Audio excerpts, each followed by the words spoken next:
Ang kwentong ito ay hango sa totoong buhay.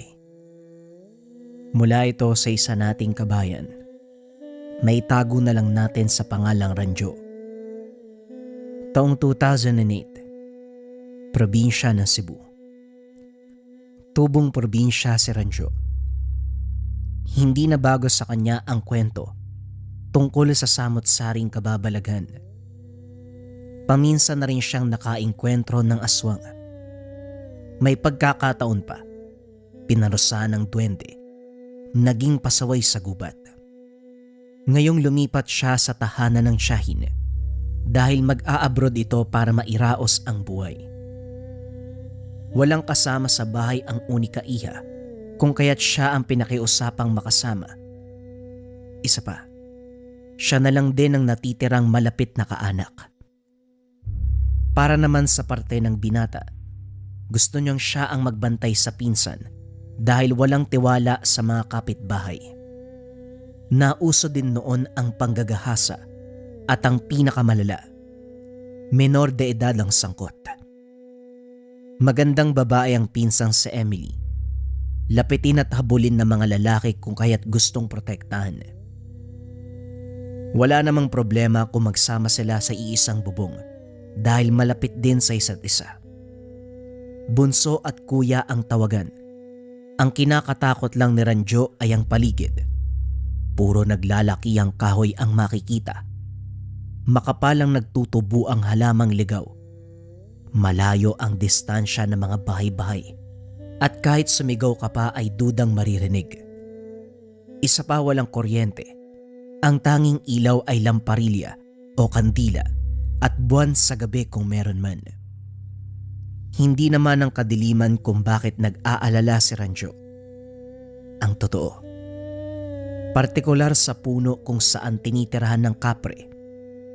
Bukas ang ikatlong mata niya pero limitado ang makikita. Swerte na lang na nasisipat ang higanteng nilalang kaya alam na merong nakatira sa punong iyon. Kung ilarawan ng binata ay salbahe, babaero, manyakis, at palaging namboboso sa mga dalagang naliligo doon sa balon. Ilang metro ang layo sa tinitirahang puno. Ilang beses nahuli sa mga sandaling nag-iigib. Sumisimple siya para agawin ang atensyon ng nilalang. Ang kaso nga lang hindi siya nakikita nito. Bagay na ipinagtataka niya. Kuya, kukuha lang ako ng malunggay sa labas ha. May binigay na karne na manok si Lola Sita. Gawin na lang nating tinola para may sabaw. Wika ni Emily. Hindi siya pinayagan ni Ranjo. Hindi, ako na. Dito ka lang sa loob. Ako ang lalabas, diyan ka lang. Napakamot na lamang sa ulo ang dalaga. Napapansin din ito na kapag magbabalak na pupunta sa likod bahay, hindi pumapayag si Ranjo. Sa kalagitnaan ng pangunguha ng malunggay, nasipat ni Ranjo ang kapre. Katulad ng tipikal na gawain nito, humihitit ng tabako. Ang usok ay binubuga ng malaking butas ng ilong. Tinitigan niya. Lumikha pa ng ingay. Pero parang bingit bulag ito sa lahat ng pagpapapansin ng binata. Napailing na lamang siya. Nagmamadaling bumalik ng tahanan dala ang malunggay. Nang magkaharap-sapag, dito nagtanong si Emily. Kuya, napansin ko lang. Bakit parang kapag magpapaalam ako na pupunta sa likod, kukuha ng malunggay o magwawalis ayaw mo? Bakit ba? May hindi ba ako pwedeng makita doon? Bawal na ba akong umapak doon? Ang dami mong tanong. Hindi naman sa ganun. Hindi ba may kapre dyan sa puno? Ayoko lang na makita ka ng higanteng yun. Mamaya magkagusto sa'yo eh. Naniniwala ka pa rin sa ganyan, kuya. Bago ko pa dumating dito para samahan ako, ilang beses na akong pabalik-balik sa likod, wala namang nangyari eh. At saka, hindi naman siguro totoo na may kapre dyan sa puno. Kasi kung meron man, sana matagal nang nagparamdam, hindi ba? Malay natin nasa iba pa ang pansin. Tapos kapag mapapadalas ang pagkita sa'yo, ikaw naman ang matitipuan. Ang pangit kayang pakinggan. Magandang dalagan na gusto ng kapre ay sus Mariosep. Wika na Ranjo. Natawa ang pinsan. Puro ka talaga kalokohan, kuya. Ay nako, hindi naman ako naniniwala sa ganyan. Mas maniniwala pa ako kung sasabihin mong may duwende. Kasi naparusahan ka dati, hindi ba? Ayan, ang galing mong mambaliktad. Ikaw ang pinag-uusapan, tapos isisingit mo nangyari sa akin noon. Ay nako, kumain ka na nga lang. Nagpatuloy sa pagkain ang magpipinsan. Ilang sandali pa ay natapos na. Si Ranjo ang umako sa paghuhugas ng pinagkainan, samantalang si Emily ay pinagpahinga na. Takip silim pa lamang, pero kahit papano may liwanag ng araw sa labas. Kung kaya't dali-daling inasikaso ang mga hugasin dahil sa likod bahay nalalagay ang pwesto. Sa kalagitnaan, hindi nakaligtas sa binata ang kapre na nakatingin sa tahanan. Diretso ang mga mata sa kwarto ni Emily. Wala pa namang ginawa. Panay lamang sa pagbuga ng usok mula sa hinithit na tabako. Gayunpaman bantay sarado ang kilos. Pagkatapos ng gawain, nagsunog ng dahon ng mga sako. Ang matapang na amoy nito ang pumukaw sa atensyon ng nilalang.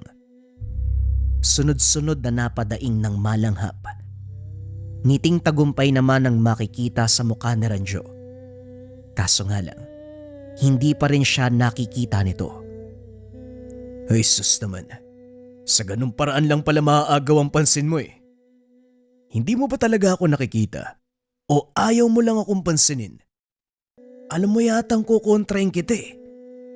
Sige lang, kapag nanggulo ka pa sa pinsan ko, makikita mo talaga, subukan mo lang. Matalim ang titig sa kapre. Bigla itong naglaho nang hindi na makayanan ang matinding amoy. Disoras nang maalimpungatan si Ranjo sa ingay ng kaluskos sa labas. Dali-daling sumilip sa bintana. Nakita niya ang kapre na yinuyugyog ang sanga sa inuupuan. Parang nagagalit. Nang mapansing panay ang pagtingin sa baba, mahinang napatawa ang binata dahil hanggang ngayon umuusok pa rin ang sinunog kanina, direktang tumatama sa puno ng kapre. Ang laking higante pero takot sa usok. Naku naman, ganyan lang pala ang gagawin para galitin ka. Sige, bukas mas dadamihan ko pa ang pagsusunog. Kinabukasan maaga pa lamang ay nag-ipon na ng dahon si Ranjo. Papatoyin lamang ng kaunti sa init ng araw, tapos susunugin mamayang hapon para inisin ang kapre. Kaso nga lang, naging abala sa mga sumunod na oras dahil pinatawag ng kaibigan para magpatulong sa pangunguha ng halamang gamot para sa lolong manggagamot. Si Mang Waldo ang siyang tumulong sa kanya ilang beses matapos mabiktima ng elemento. Hindi nakauwi kaagad dahil naimbitahan pang maglaro ng baraha. Marunong at may kaunting barya kaya kumasa. Takip silim na nang maalala ni Ranjo na naiwang mag-isa ang pinsang si Emily. Dali-daling nagpaalam. Taranta ang bumungad nang makita ang kapreng nakangiting nakatitig sa pinsan na nag-aantay sa kanya sa bakuran. Otomatikong bumunot ng posporo, sabay sindi ng sako. Nang umusok nagwala ang nilalang, maririnig ang matinding kaluskos ng mga dahon. May problema ba, kuya? Kung makapagsunog ka naman ng dahon parang importanteng-importante. May nangyari bang hindi ko alam? Wala naman. Sinindihan ko lang para walang maikalat ang hangin. Kita mo namang gabi na ako dumating kaya nagmamadali ako. Talaga lang ha? Baka meron talagang nangyayari. Ayaw mo lang sabihin sa akin, ano ba kasi yun? Nagdadalawang isip si Ranjo na sabihin sa pinsan ang katotohanan. Inasahan niyang magiging katulad ng unang pag-uusap ang sagot nito. Hindi to ang tipo na madaling mapaniwala lalo na sa mga kababalagan kahit ilang beses nang nakarinig. May kung ano sa paniniwala nito na mahirap baliin. Pero naisip din ng binata, mas mabuti na meron siyang kalaman. Maniwala ka man o hindi, ang kapre sa puno sa likod, napapadalas ang pagtingin sa'yo. Ang pagsusunog dun sa likuran ay paraan ko para maitaboy. Nakikita ko kasing natatapangan sa amoy. Napabuntong hininga ang binata ng tawanan ni Emily. Kuya, nagpapaniwala ka pa rin sa ganyan? Baka naman ikaw yung natipuan ng kapre, tapos dinadaan mo lang sa akin ha? Ikaw ha? Ewan ko lang, Emily.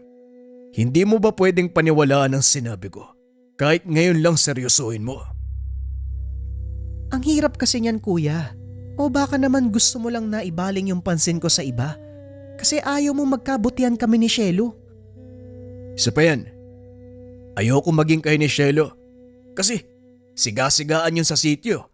Masyado ka bang bata para pumasok sa isang relasyon? Teka nga, iniiba mo ang usapan eh. Pero di balik, magpahinga ka na nga sa loob. Napailing si Ranjo. Nagsisisi nang makalimutang humingi ng pabor sa manggagamot kanina. Balak pa sanang isumbong ang tungkol sa kapre.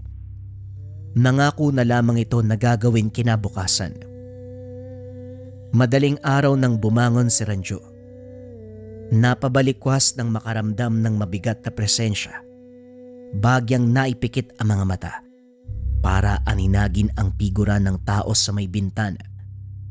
Kagad kinilabutan ng maalalang nasa ikalawang palapag. Sa tayog ng bahay imposibleng mabot ng tao. Ang anino ay pasimpleng pabalik-balik ng lakad. Dali-daling kinapa ang 1 metro ng 2x2 sa ilalim ng higaan at saka dahan-dahang lumapit. Kaso nga lang pagbukas ng bintana, si Ranjo ang natigilan. Dahil ang bumungad, walang iba kung hindi ang kapre. Sumisilip sa kwarto ni Emily. Natakot si Ranjo nang maklaro ang itsura nito. Malaki ang muka, mabaho, malaki ang butas ng ilong, mabalahibo ang katawan, malaki ang tenga, magulo ang buhok na parang alambre sa tigas. Hindi nawawala ang amoy ng tabako, ang mga matang mapupula, nakatuon sa kinalalagyan ni Emily. Sarado ang bintana pero dahil may ilaw sa lamparilla, kahit papano naaaninag ang loob. Nang tangka ng kaprem buksan ang bintana, walang pagdadalawang isip na hinampas ng paulit-ulit. Natamaan ito, pero mababakas ang pagtataka. Panay ang tingin sa paligid. Hinahanap kung ano ang tumatama sa ulo. Tumilapon ang binata nang hampasin ng malaking kamay ang kinalalagyan. Gayunpaman, hindi may kakaila ang reaksyon ng nilalang. Hindi siya nito nakikita. Ilang sandali pa, ito na mismo ang kusang umalis. Si Ranjo sa kabilang banda, hindi nakatulog sa kakaisip. At upang malinawan, maagang lumabas ang binata, pinuntahan si Mang Waldo. Kagad naman siyang hinarap dahil wala pang ginagawa. Walang paligoy-ligoy, diretso ang paliwanag. Manong, bakit hindi ako nakikita ng kapre? Merong gumagambala sa amin pero hindi niya ako nakikita. Hindi ko alam kung sinasadya ba o kung ano eh. Pero kung gusto ko siyang saktan, kagaya ng paghampas ko kagabi, natatamaan ko siya manong eh. Ano bang nangyayari? Ngumiti si Mang Waldo. Ang totoo'y may ginawa sa binata nung huling ginamot. Napapagod na kasi sa pabalik-balik nito, kung kaya naman gumawa na ng hakbang. Hindi ka rin titigil. Kung walang sagot na makukuha kaya sasabihin ko na, pinainom kita ng apog na asul. May hinalo ako para manatili sa loob mo ng ilang buwan. Para naman matagal-tagal bago ka mabiktima uli ng elemento. Ilang ulit ka nang pumarito para magpagamot eh. Nagsasawa na ako sa mukha mo kaya ginawa ko yon. Wika ng matanda na ikinagulat ni Ranjo. Ano ho? Asul na apog? Ano naman yun? Hindi ba ako mahihilo niyan? Sabi mo pa naman nasa loob ng katawan ko. Malamang hindi. Makakabuti nga yun sa katawan mo, lalo na sa espiritual na kamalayan. Inaabsorba nito ang positibong enerhiya at tinataboy ang negatibo. Sinamahan ko na rin ng sabulag para naman makapagpahinga ka sa pambibiktima ng mga elemento. Naging suki ka na kasi. Ngayon na hindi ka nakikita ng kapre, sabihin mo, samantalayin mo, gamitin mo para may paglaban, may pagtanggol ang pinsan mong babae. Bibigyan pa ba kita? Dahil sa tumatakbong ideya sa isipan, walang pagdadalawang isip na humingi ng asul na apog si Ranjo. Kaunti lang ang ibinigay ni Mang Waldo dahil may pagdududa sa ngiti ng binata. Tinuruan lamang ito kung paanong gamitin at binalaan na sakalang huhugutin kapag kinakailangan. Pagsapit ng takip silim, dumiretso sa likod bahay si Ranjo para magpausok ng dahon. Binudburan ng apog na asul. Pinaypayan pa ito para dumiretso sa punong tinitirahan ng kapre. Takip silim kung kaya't lumabas ang nilalang. Nagwala sa napakabahong amoy. Pinaghalong sunog na sako at ang amoy ng asul na apog. Palipat-lipat sa ibang puno para lang makaiwas. Hindi tinantana ng binata. Tinodo ang pagpaypay.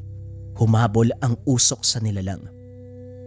Napakalakas ang tawa nang makitang natatarantang lumayo ang higante. Parang unggoy na lumalambitin sa mga sanga. Sumusot ito sa masukal na bahagi. Kuya, ayos ka lang ba? Para kang batang naglalaro dyan. Yung mga manok patukain mo na. Nalipasan na yan eh. Wika ni Emily kay Ranjo. Nakalimutan ang mga gawain dahil sa kakaisip ng plano para guluhin ang kapre. Subalit lingid sa kalaman ng binata na ito na ang simula ng problema. Pagsapit ng gabi, hindi mapakali sa kwarto si Ranjo habang tanaw sa bintana ang kapre. Masama ang tingin nito na pinasadahan ang buong bahay. Kinuha ang dahon ng buyo na pinambalot ng apog na asul. Naganda ng isang baso ng tubig at saka binuhusan ng kaunti. Pumwesto sa bintana at pasimpleng winisika ng direksyon ng puno. Kaso nga lang hindi umabot dahil malayo ito. Matyagang nag-antay.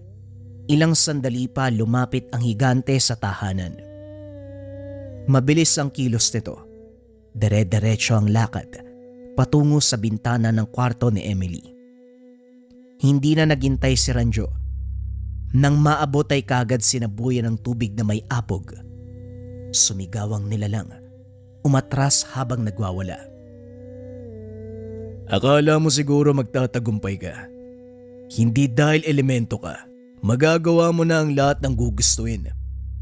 Malas mo lang dahil may bisa pa ang asul na apog.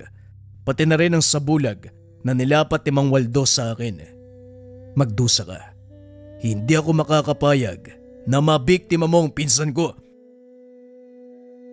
Wika ni Ranjo habang sinusundan ng tingin ng kapre. Iniwanan ng pansin ng maglaho. Madaling araw nang muli na namang magising. Sa puntong ito bukas ang bintana sa kwarto ni Emily. Nakadungaw doon ang kapre. Dali-daling nagtungo sa kabilang silid si Ranjo. Walang pasabing nagsaboy ng apog. Nagwala naman ang higante habang hinahampas ang mukhang umuusok. Napaso sa asul na apog. Ilang beses natumba. Halos pagapang na bumalik sa puno. Maingat namang isinara ang bintana at nilagyan ng apog para hindi na malapitan ng elemento. Kinabukasan, umaga pa lang natanaw ni Ranjo ang kapre. Masama ang titig nito habang humihit-hit ng tabako. May bakas pa ng pagkapaso ang muka at ang isang matay tinapala ng dahon. Mahihimigan ng bigat sa presensya. Mas malala kumpara sa normal. Muling nag-isip ng paraan si Ranjo para tuluyang mawala ang kapre. Hindi uubra ang apog dahil maitataboy lamang sa maiksing oras. Nang mabilang ang naipong pera, pinuntahan ng magtotroso para ipaputol ang puno. Dahil pera ang pinag-uusapan, pumayag ang mag-amang Ploro at Opel. Agarang tinumba ang puno. Tignan na lang natin kung saan ka napupulutin ngayon. Ang sabi pa naman mapili kayo ng punong titirahan. Doon ka na sa malayo. Huwag ka nang bumalik dito para hindi na magulo ang buhay mo. Magmula ng araw na naputol ang kahoy, hindi na nagparamdam ang kapre. Subalit may pagbabago sa pisikal na anyo ni Emily. Ang makinis na balat, biglang gumaspang na parabang matandang babad sa init ng araw doon sa taniman. Nagrereklamo na rin dahil napapadalas ang paghirap sa paghinga tuwing gabi. Aniya, parang may mabigat na nakadagan sa dibdib. Nung una, inisip ni Ranjo na baka namana ng pinsan ang sakit sa balat ng yumaong ama at ang kakapusan sa hininga nakuha sa ninuno na may karamdaman sa puso. Pinagpalagay ng binata na ganito ang lahat. Kaso sigurado si Emily na merong mali. Pinaliwanag ng mabuti kay Ranjo ang pangyayari. Nakikinig naman ang binata pero hindi kaagad na proseso ng isipan. Sigurado siyang lumayas na sa lugar ang kapre kaya nahirapan siyang maniwala na may nakikitang tao ang pinsan. Pabalik-balik ng silip sa bintana. Walang sino mang makakakyat sa bahaging iyon dahil walang matutungtungan o maaapakan. Isa pa, ang tanging makakagawa ay isang higanteng kapre lamang. Sigurado ka ba talaga sa sinasabi mo? Baka naman nananaginip ka lang o namamalikmata. Hindi nga kuya, sigurado talaga ako. Malaki nga yung ulo eh. Tapos parang malaki din yung pangangatawan kasi halos sumakto sa bintana eh. Kapag nandyan siya, bumibigat yung dibdib ko para may sumasakal sa akin eh. Napalunok si Ranjo. Kinakabahan. Napapatanong kung wala na bang bisa ang asul na apog. Ubus na rin ang apog na hiningi sa manggagamot. Kampante na sana na wala ng manggugulong nilalang. Pero ito sila ngayon. May bagong kinakaharap. Kuya, itong nangyari sa akin. Baka biktima ako ng elemento. Tignan mo yung balat ko gumagaspang na oh. Unti-unti na ngang nagiging kulubot eh. Huwag ka mag-alala. Puntahan natin si Mang Waldo. Hihingi tayo ng tulong sa kanya. Sa ganitong usapin, siya lang ang makakatulong sa atin. Inakay ang pinsan patungo sa tahanan ng manggagamot. Maging sa paglakad ay hirap na rin ito. Namanhid bigla ang mga binti. Kaagad naman silang inasikaso ng manggagamot dahil sumakto ang pagdating. Kakatapos lang nito sa pagsuri sa naunang pasyente. Unang tingin pa lang napailing si Mang Waldo, sabay sulyap kay Ranjo. Binigyan ng paunang lunas ang balat ng dalaga. Pagkatapos ay pinagpahinga muna. Tinawag ang binata para makausap. Sinasabi ko na nga ba may gagawin kang hindi kaaya-aya? Tignan mo ang nangyari kay Emily. Hindi ako magdadalawang isip na sabihin na ikaw ang may gawa niyan. Kunot noong napatitig ang binata sa manggagamot. Ano? Bakit naman po ako? Ano bang ginawa ko? Nagtatanong ka pa talaga. Ay nako, sige, para malaman mo, makinig ka. Ginamit mo ang apog para gambalain ang kapre. Nagalit kaya bumawi. May utak ka naman sana, kaso hindi mo ginagamit na maayos. Ang bilin ko, gamitin ang asul na apog bilang pangontra. Hindi gawing sandata para unahan mo ang nilalang. Ang nangyari, binalikan ng pinsan mo. Binigyan ng karamdaman sa balat para masira ang kagandahan. Ang sinasabing hirap makahinga sa gabi. Dahil yon sa marahas na pagdalaw ng nilalang. Inunahan mo kasi kaya nagkaganito. Nagulat si Ranjo habang nakikinig sa salita ng manggagamot. Dito napagtanto ang ginawa sa nilalang. Dagdag pa nito, magiging mas salbahe ang dating ng higante dahil nasagad ang galit. Asahan ang matinding pagpaparamdam. Humingi naman ng tulong ang binata pero sa pagkakataong ito, hindi nagtiwala si Mang Waldo. Gagamitin ko na po talaga sa tama manong pakiusap. Bigyan mo ko ng apog para maitaboy ang kapre kapag nagpunta siya sa tahanan. Hindi na. Ako na mismo ang pupunta sa inyo para lapatan ng pananggalang ang buong tahanan. Kung bibigyan kita, posibleng sasayangin mo lang. Mahirap makahanap nito at hindi madaling magawa ang apog dahil lalapatan ko pa ng bisa, orasyon at debosyon. Pagkatapos ng usapan, binalingan uli ni Mang Waldo si Emily. Sinuri muli ang kalagayan ng balat. Nilapatan ng mabisang gamot. Pinainom ng tubig na may basbas. Nakainom na ng asul na apog si Emily. Ibig bang sabihin yan, hindi na siya makikita ng kapre kagaya ko? Nilagyan ko ng sabulag kaya malamang oo. Kung makasabi ka naman ng kagaya ko, akala mo talaga hindi na siya nakikita. Iho, malinaw pa sa sikat ng araw ang imahe mo sa mga mata ng nilalang. Nakikita ka na niya. Napalunok si Ranjo. Nakiusap na makiinom ng apog pero humindi si Mang Waldo. Isang beses lamang magagawa.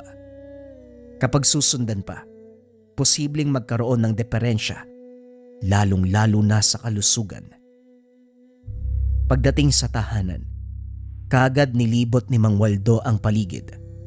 Mga bintana at pintuan ay nilagyan ng pangontra upang maiwasan ang paglapit ng kapre. Inihipan ng orasyon ng hangin, pangdagdag bakod. Pagkatapos ay maigpit na binalaan si Ranjo. Dahil ikaw ang tatayong magulang sa inyong dalawa ng pinsan mo, siguraduhin mong magagamit sa oras na kinakailangan lang ang apog. Ito lang ang natira sa akin, Ranjo. Subukan mong sayangin, makakatikim ka talaga. Bantayan mo rin si Emily. Maayos na ang kondisyon niya sa balat. Ang kailangan na lang lunasan, yung kinakapos ng hininga sa gabi. Hindi ko mapipigilan ng pagdalaw ng nilalang, lalo pat natipuan nito ang dalaga. Ang tanging magagawa ko lamang ay kontrahin ng paglapit. Tandaan mo, huling apog na yan kaya ayusin mo. Makakaasa po kayo, Mang Waldo. Maraming salamat po sa tulong niyo. Matapos matanggap ang dahon ng buyo na ginawang balot sa apog na asul, binantayan niya ang pinsan. Nakatulog kakayak nang mapagtantong biktima ng kapre. Sinisi niya ito dahil ayaw siyang paniwalaan. Kung noon pa naniwala na, siguro hindi ganito kalala ang takbo ng kaganapan. Gayunpaman, winaksin na lamang ng binata ang naisip dahil kung tutuusin, nangyari na ang dapat mangyari. Hindi nagtagal, maririnig ang kaluskos sa labas. Sinundan ng mabigat na yabag. Pagtayo na Ranjo, bumungad ang anino ng kapre. Litaw sa kadiliman ang nanlilisik na mga mata. Dere-derecho ang lakad pero biglang nahinto nang makita ang binata. Dumako ang tingin sa hawak nitong dahon ng buyo. Biglang tumigas ang muka. Bumalandra ang galit. Nagpatuloy sa paghakbang bago maisapoy ang apog na asul. Nabitawan matapos makaramdam ng pagsakal. Nataranta si Ranjo. Naiangat siya nito. Nagtaka dahil sa pagkakataong iyon. Magkasing tangkad lamang sila. Nakapasok ng hindi namalayan. Tuwang-tuwa habang siya naman ay nahihirapan. At hindi lang yun. Binalibag sa kabilang bahagi ng tahanan. Gumulong pababa ng hagdan. Sumunod ito at patuloy na sinaktan. Gumapang sa kinalalagyan ng patalim. Sinaksak ng makabunot ng kutsilyo pero wala itong epekto. Muli siyang binalibag. hanggang sa unti-unting umikot ang paningin gawa ng pagkabagok. Nang makita nitong hindi na halos makakilos, tumalikod na at saka binalingan ng pansin si Emily sa itaas. Sinikap ni Ranjo na makahabol pero huli na. Nakadagan na sa natutulog na pinsan. Nakapikit pa rin ang mga mata ng dalaga pero mapapansin ang pangingisay ng katawan. Malapad ang pagkakangiti ng kapre habang sinasakal ito. Nang masipat ni Ranjo ang dahon ng buyo, dali-daling kinuha at syumempo sa pagbukas ng bibig ng nilalang.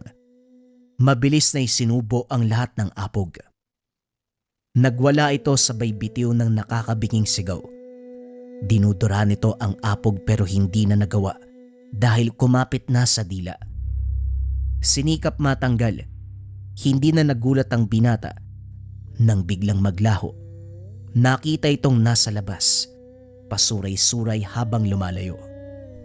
Hindi naman maiwasan ni Ranjo ang mapangiwi habang iniinda ang sugat sa kamay. Nakagat habang sinubuan ng apog ang kapre. Gayunpaman, hindi alintana. Dali-daling pinukaw ang pinsan na hanggang ngayon ay nangingisay. Matagal bago nagising si Emily. Habol nito ang hininga. Pinagpapawisan. Kagad na payakap kay Ranjo sabay iyak. Inalo niya ito. Nang may masmasan, inatupag ang sarili dahil labis ang pagkirot ng sugat. Pinalipas ang mga oras pero hindi na makakaya dahil namamaga ang kagat at unti-unting kumalat sa buong katawan ang pamamanhid. Namumutla na rin, nanghihina. Kahit madilim ang daan, inalalayan si Emily patungo sa tahanan ng manggagamot. Pagdating, napailing si Mang Waldo. Hindi madali ang kapre na nakaharap ninyo. Nilagpasan lang ang nilagay kong pangontra sa bahay. Sigurado ko napuruan yun eh. Pero kinaya lamang para mapatuloy ang pambibiktima. Magaling ang ginawa mo, Ranjo. Pero ito nga, ikaw naman ang nagdusa ngayon. Sinuri ng manggagamot ang sugat. Kagad nilapatan ng gamot gamit ang sariling sangkap. May halo pa rin ng asul na apog. Ito ang pangunahing sangkap sa lahat ng mga gamot. Nagpatunaw sa isang baso. Ang tubig ay pinainom sa binata. Binudburan ng apog ang sugat at saka binalot ng dahon ng buyo. Manong, gagaling ba si kuya pagkatapos ng gamutan? Oo naman, itong batang to parang hindi ako kilala. Mahusay ako manggamot eh. Miyembro ng pamilya mo sa akin lumalapit kapag may karamdaman. Lalo na sa mga elemento tapos nagdududa ka. Eh kasi, hindi tumalab sa kapre yung nilagay mong pangontra sa bahay. Kaya nagtatanong ho ako. Salpa ito! Nakalusot lang yung nilalang pinagdudahan ako sa kakayahan ko. Lumipas ang ilang araw. Unti-unting naghilom ang sugat ni Ranjo.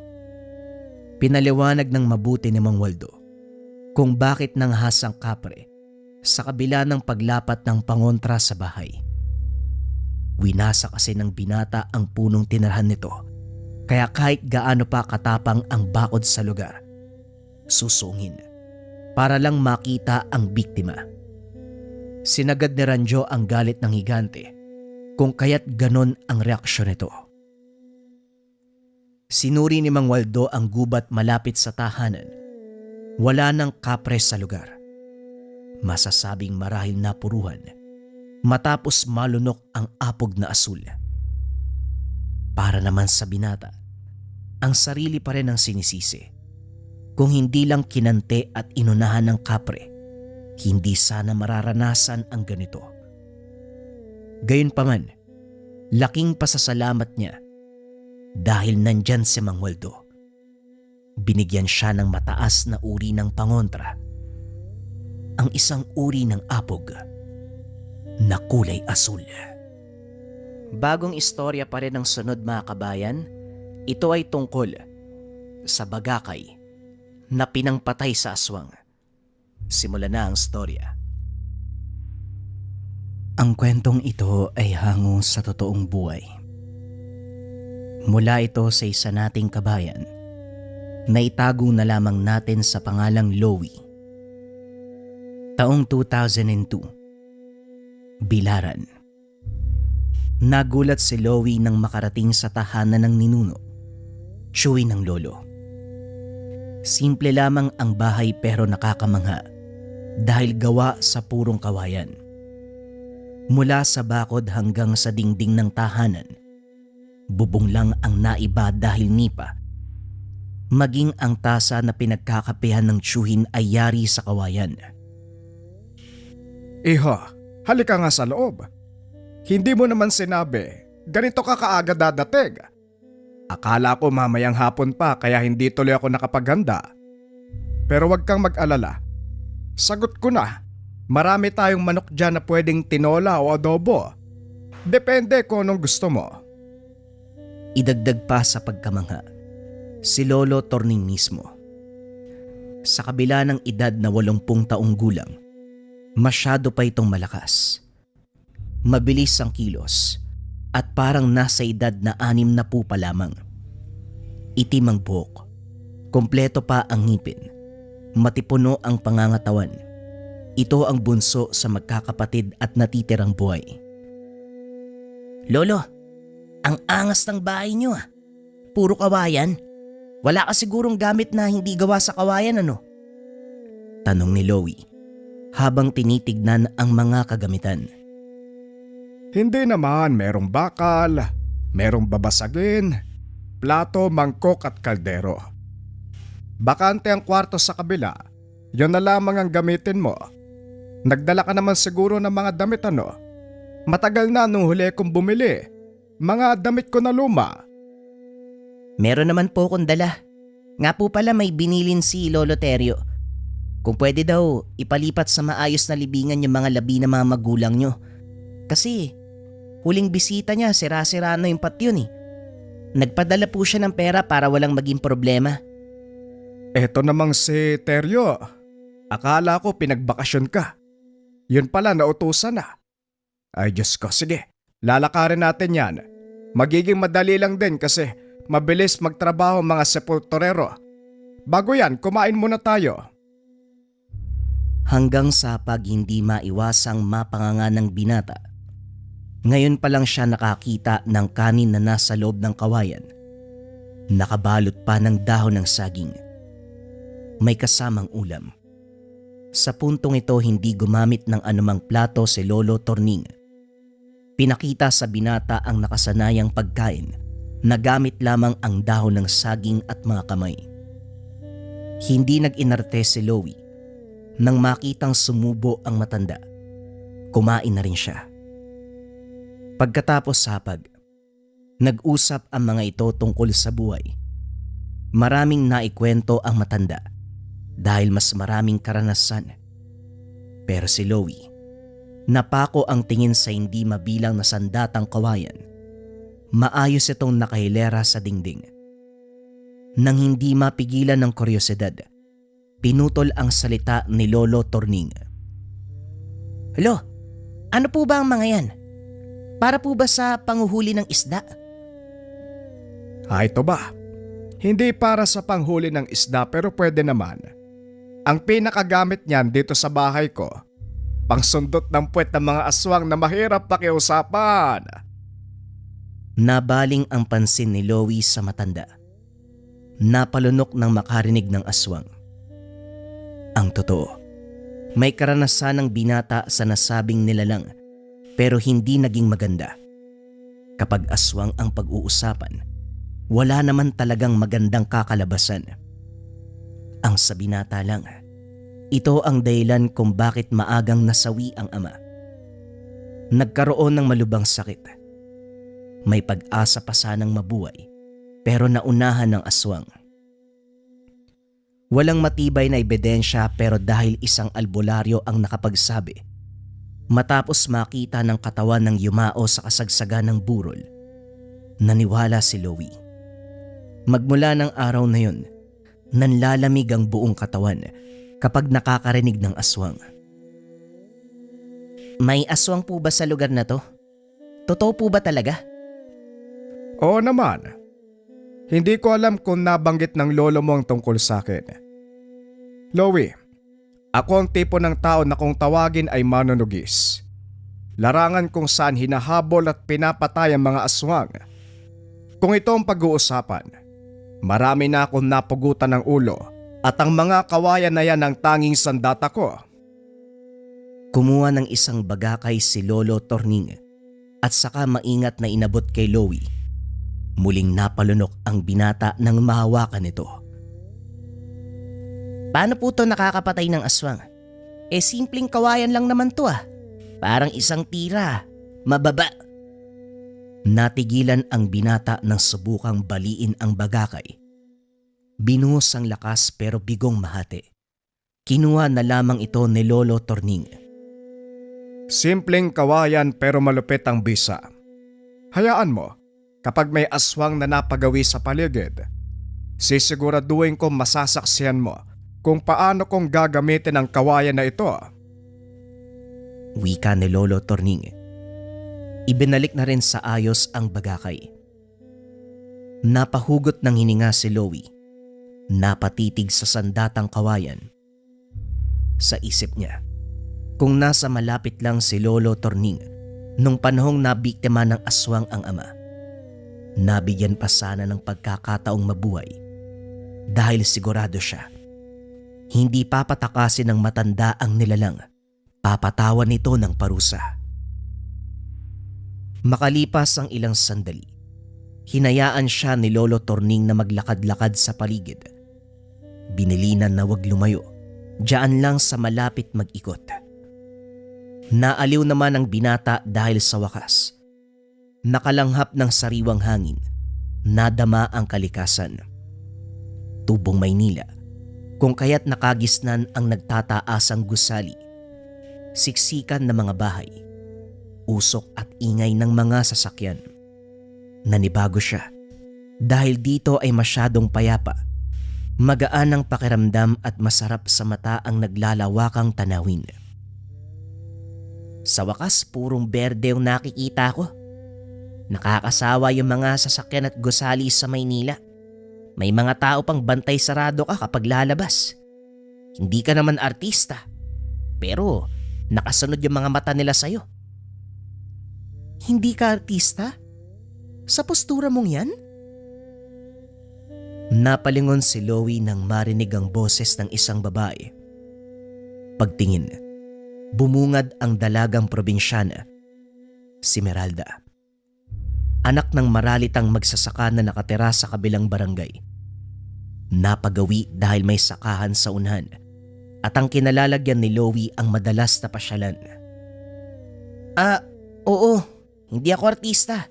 Siguro gwapo lang.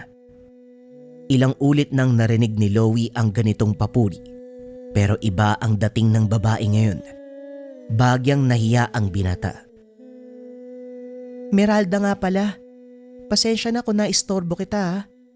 Ang totoo, dito ako pumupunta kapag wala nang ginagawa sa taniman. Kakatapos lang kasi magdilig ng mga halaman eh. Ganun ba? Ako pala ang nakaistorbo sa'yo eh. Nauna ka kaysa sa akin. Loie nga pala ang pangalan ko. Tubong Maynila, pero sa bahay ako ni Lolo Torning nanunuluyan ngayon. Lolo Torning? Lolo mo yung manunugis? Hindi kaagad nakasagot si Loie sa biglaang pag-iba ng tono ng babae. Pilit pinoproseso ng isipan kung saan siya nagkamali. Pero kaagad bumawi si Meralda at sinabing nagulat lamang na merong artistahing kaanak ang matanda. Tumawa na lamang si Loie sa sinabi nito.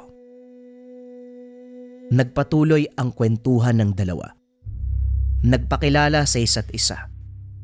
Nahinto nang marinig ni Loie ang boses ni Lolo Torning. Lumingon siya para tawagin din ito.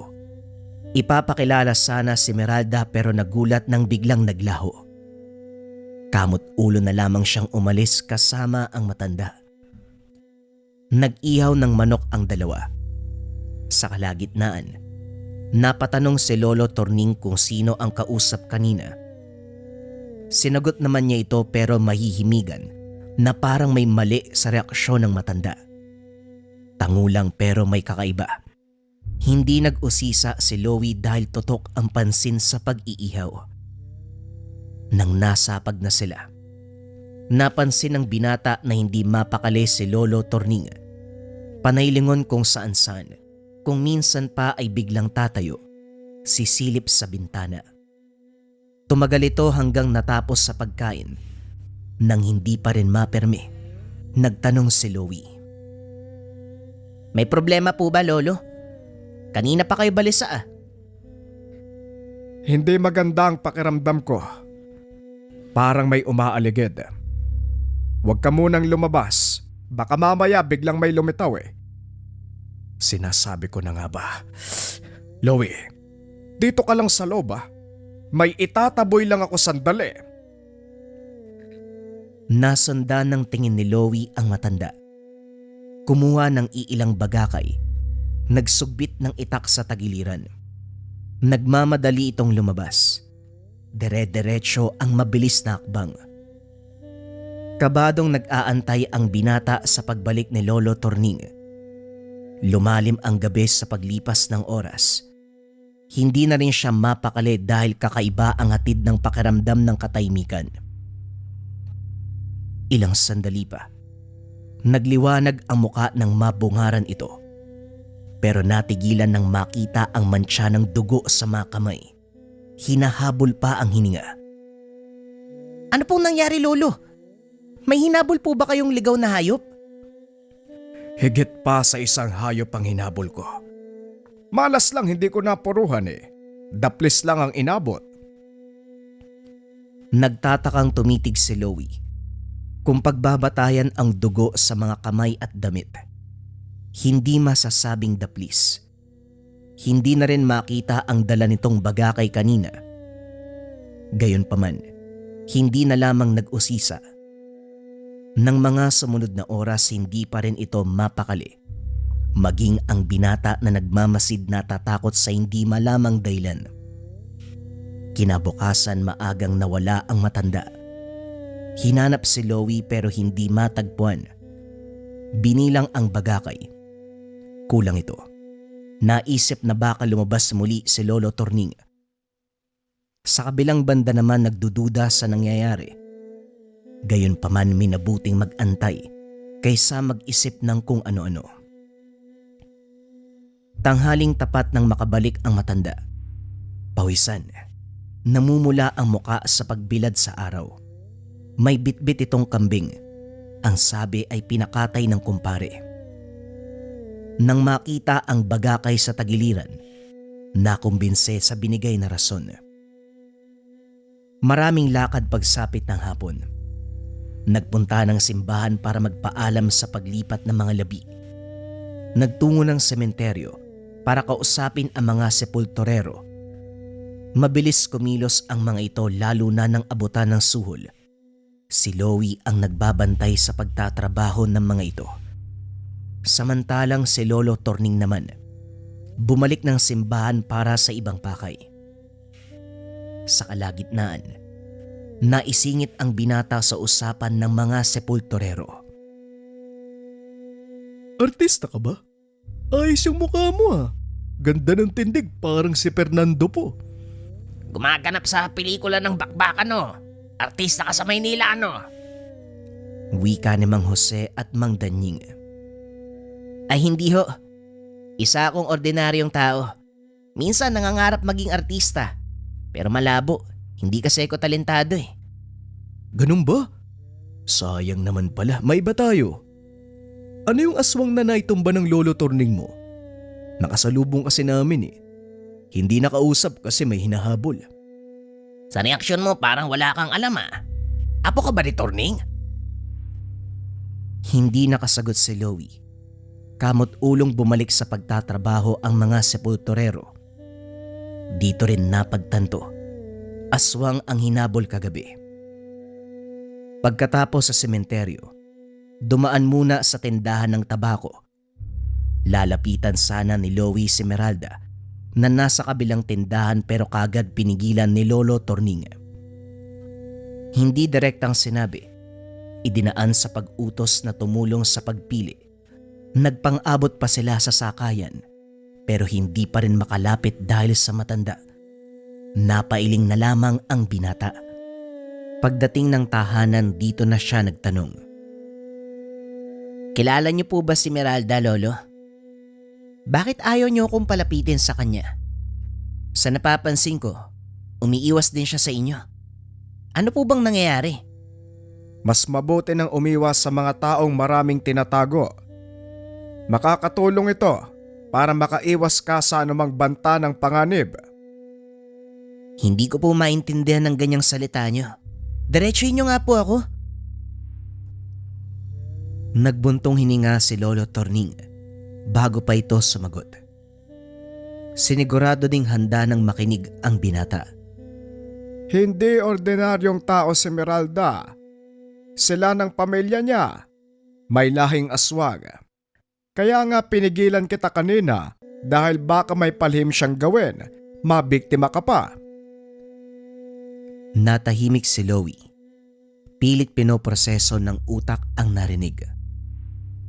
Kung siya lang ang magsasabi, mahirap maniwala na aswang si Meralda dahil kung tutuusin napakabuti nito.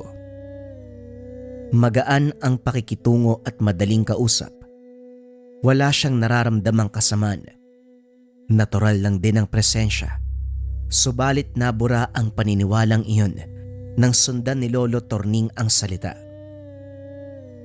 Ang aswang na hinabol ko kagabi ay ang ama niya. Hindi ko alam kung anong sinabi ni Meralda, pero nakaugalian nilang bisitahin ng bawat taong napapadayo sa lugar. Walang nakakalam nito kung hindi ako lang, dahil sa kakayahan kong makaramdam. At isa pa, maraming beses ko na silang nahuli.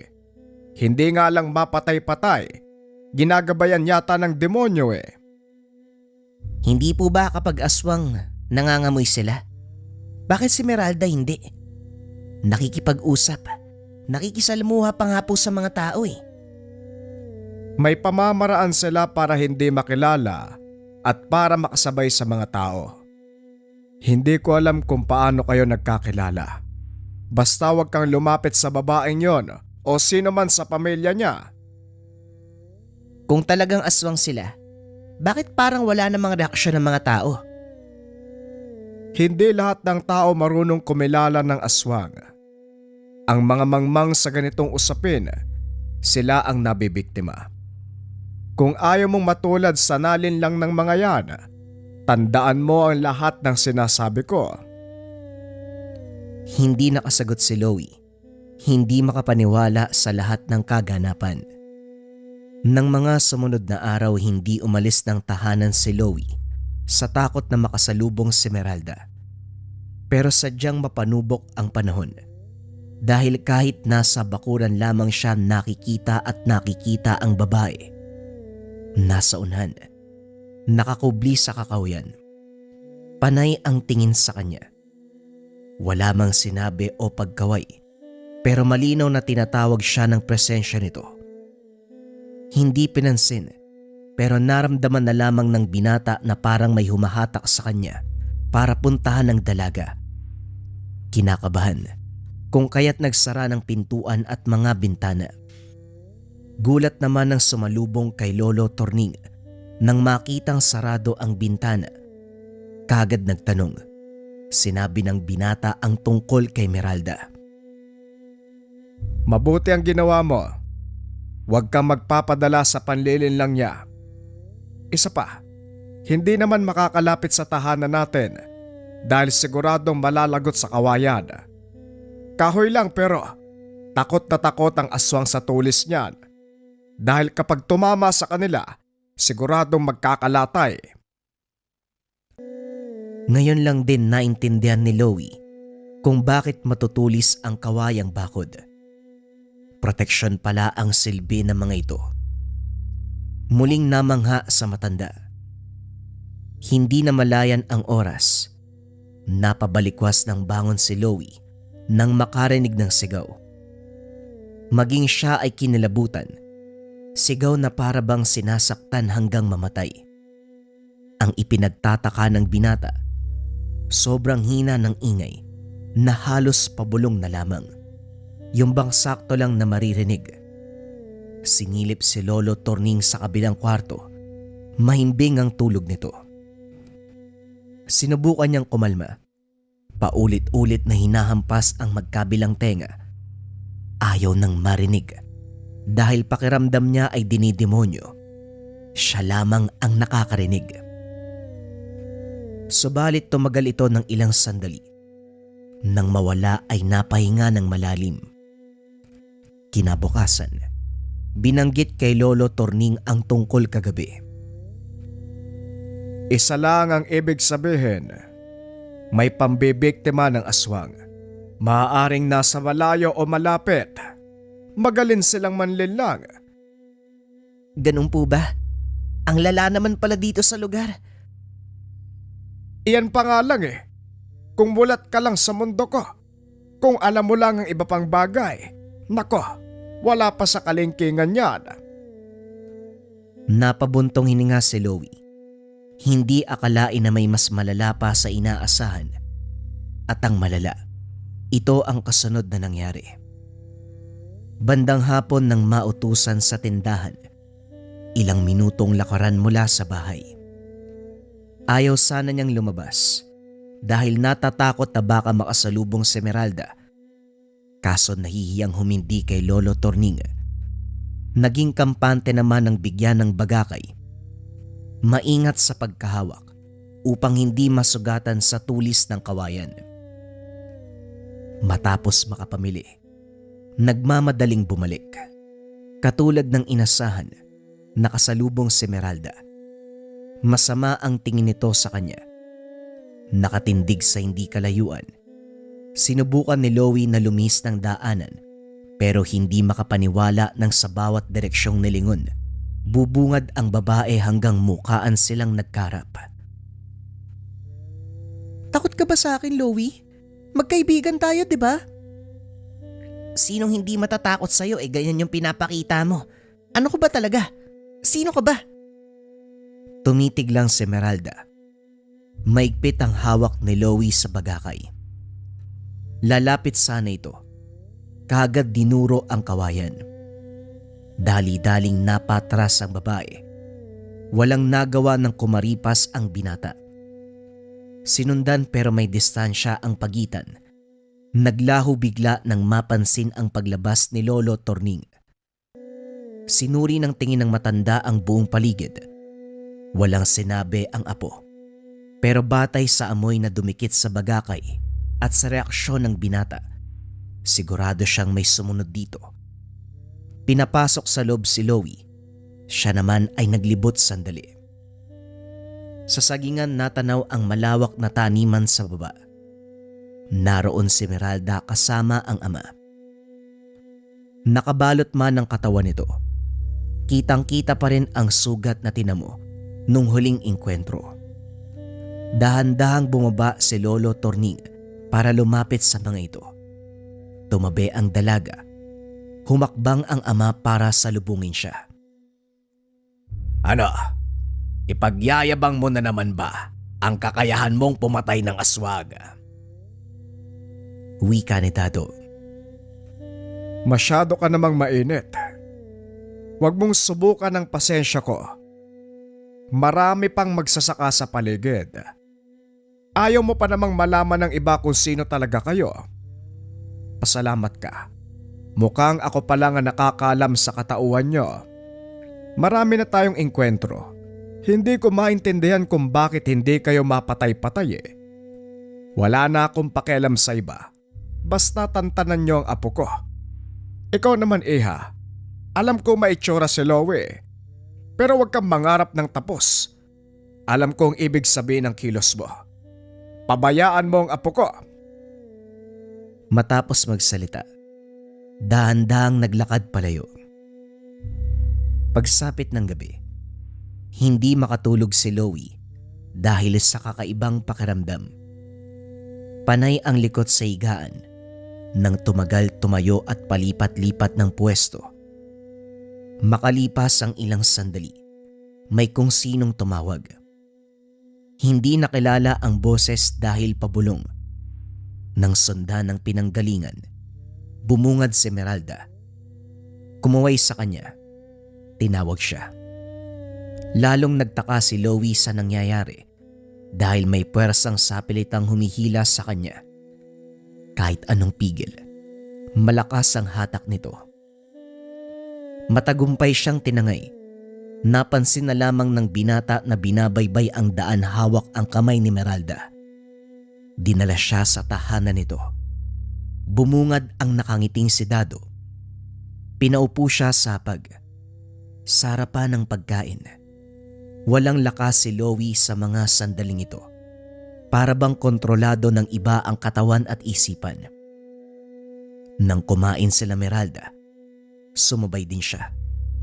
Sumubo ng sumubo hanggang sa naubos ang laman ng plato. Pagkatapos hinatid na pabalik. Malinaw na naalala ni Loie ang kaganapan pero sa tuwing susubukang banggitin, hindi niya maibuka ang bibig para kay Lolo Torning. Bigla siyang nahihilo kaya hindi matuloy. Buong araw sa kwarto dahil nabibigatan sa katawan. Hindi makakain dahil busog na busog. Nang araw na yon nagpaalam si Lolo Torning na aalis para asikasuhin ang ibang bagay. Hindi nakaharap ang apo dahil nasa loob lamang ng kwarto. Hindi nag-usisa. Pinagpalagay na masama ang pakiramdam. Buong akala'y normal na karamdaman. Yung pala simula na ng hagupit ng aswang. Si Loie sa kabilang banda. Nangihina at antok na antok pero hindi makatulog. Nakakarinig ng bulungan kahit wala namang nang-iingay.